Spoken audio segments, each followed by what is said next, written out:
Before I start all of my daily activities, I like to begin with prayer and meditation, basically letting go of all my concerns and worries, just flushing it out and just going into a very calming, peaceful state. I tend to be a little bit of an overthinker, so the goal is just to free my mind, clear my mind. I start off from a place of gratitude, just being thankful to be alive, thankful that I have another day on this earth. And then I try to transcend into a place of nothingness, just nothing. I don't want to think about anything, just emptiness. And I find that space is just true peace and calm.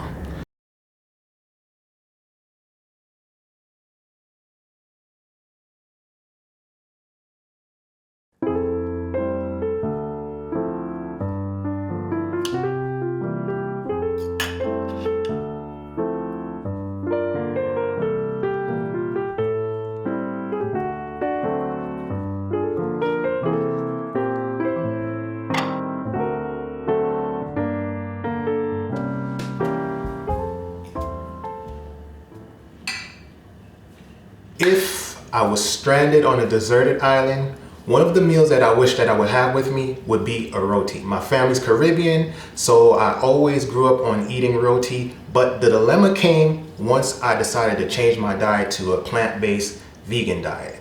When I go to the restaurants, they at best have a vegetarian version, and due to the butter, they never have a complete vegan version. So I was like, okay, how can I resolve this? And then it's like, ding, you might have to start cooking it at home. So that's what I'm gonna do today, is try my first attempt at making roti, Caribbean style and vegan.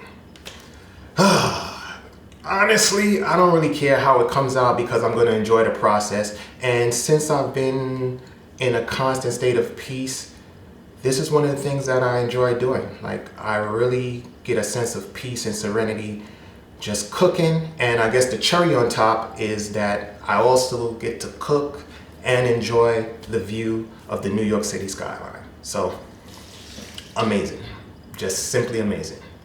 But let's get into it. I am about to just wash everything and pre-chop everything. That was a bing sound.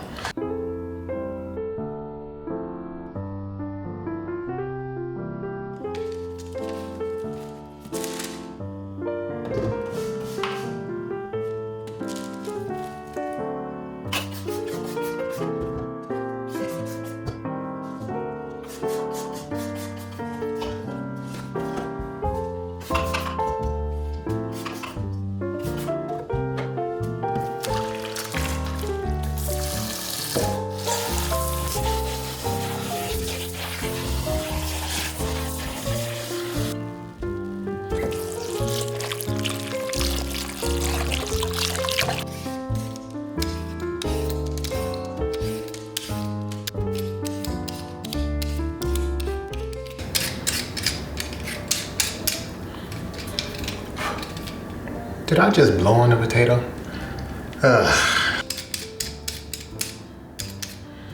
Okay, 3 down, about 12 more to go.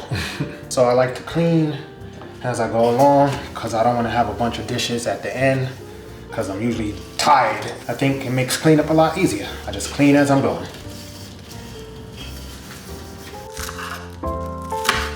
I usually keep the skin on my potatoes, but I didn't feel like it this time, or else I probably would have just got like 2 medium potatoes instead of peeling all these little ones. It would have saved me a lot more time, you know? But it's cool.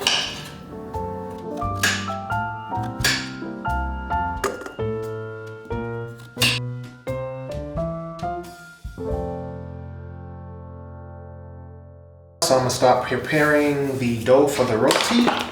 And I'm gonna start with some all-purpose flour.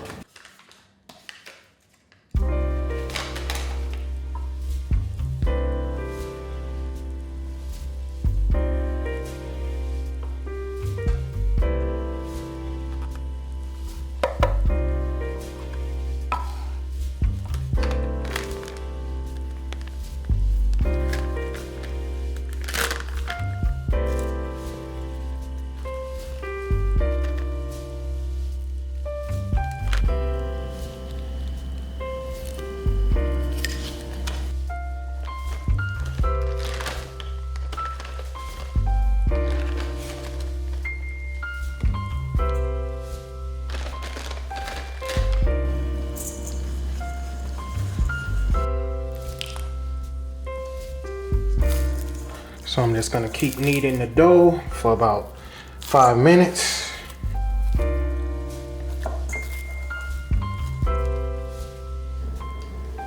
So now I've formed my dough into a ball, and I'm just gonna spray it with a little olive oil cooking spray so it doesn't stick.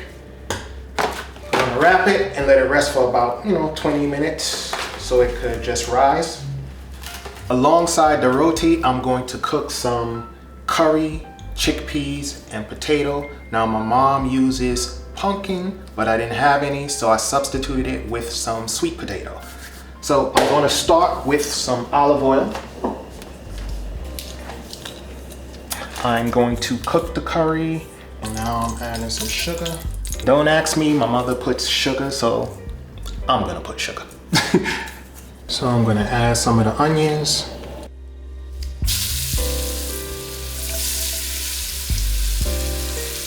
Now I'm adding the garlic and the scallions.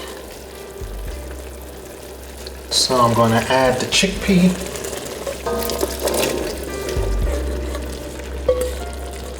And next I'm going to add the potato and the sweet potato. Be careful. And some whole ginger, some thyme, pepper. So now I'm just adding some vegetable broth. So I'm gonna add a little bit of vinegar. Wait, that's good. I'm adding some pepper and some all-purpose seasoning. And instead of salt, I use a little bit of Bragg's liquid aminos because it has less sodium. So.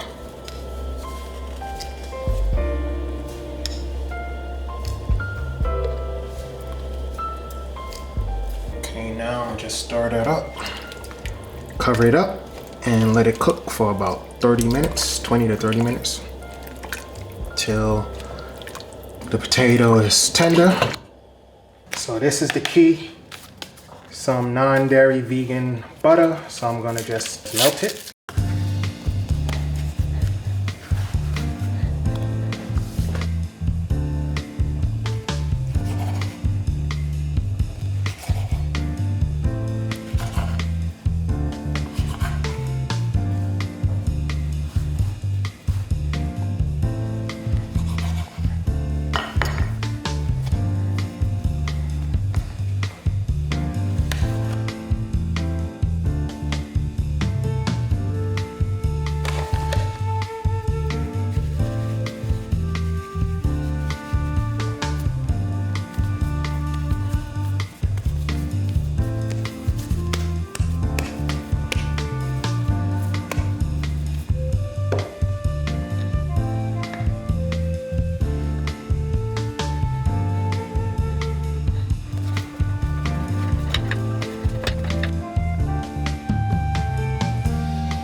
So now that the dough is all buttered up, I'm gonna let it sit for a few more minutes.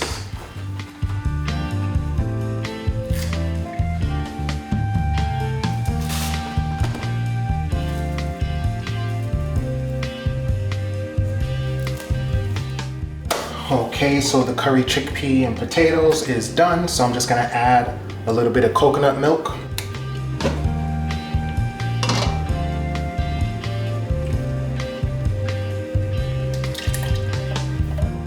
I added the coconut milk, and now I'm just gonna take out the pepper and the ginger. So this is ginger. There's that pepper.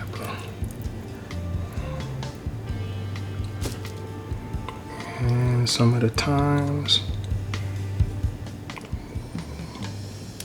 The dough is ready, so I'm gonna start rolling them out into the rotis.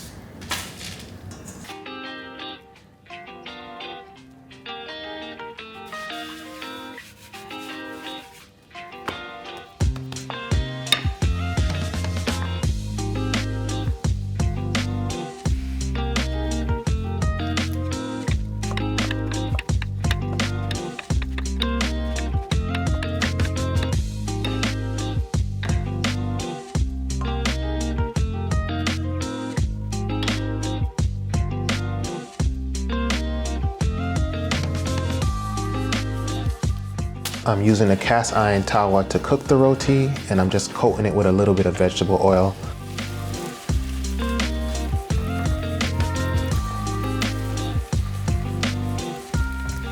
I'm also going to use some of the oil on the roti itself.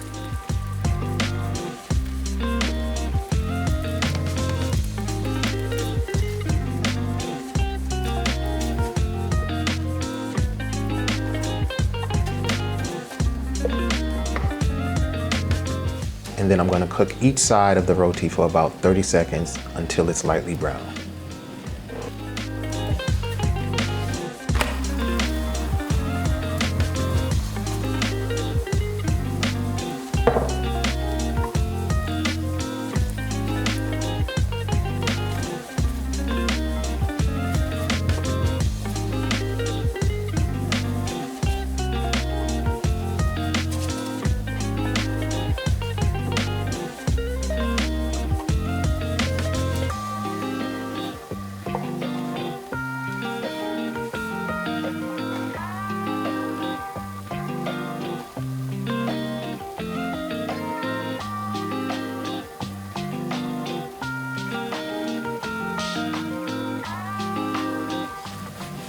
Once you see a few light brown spots, then you know that side is done. But remember, the roti cooks really quickly, so you want to be careful not to overcook it because your roti will be too crunchy.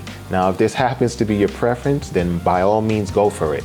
But traditionally, the goal is to have a roti that is more on the softer side.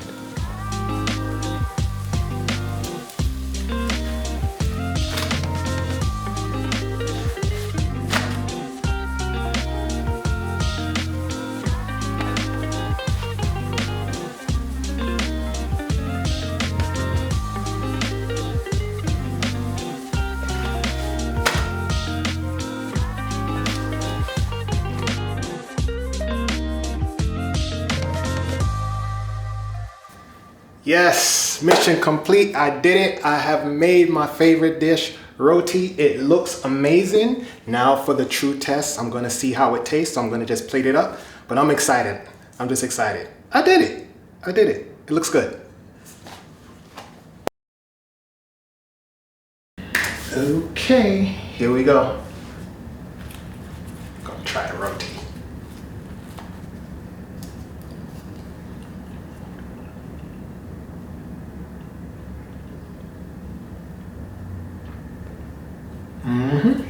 I can't believe I made roti. It tastes like roti. I did not think I was going to be able to do this. It's good. I already know how to chickpea. I cook that all the time. You can still taste it.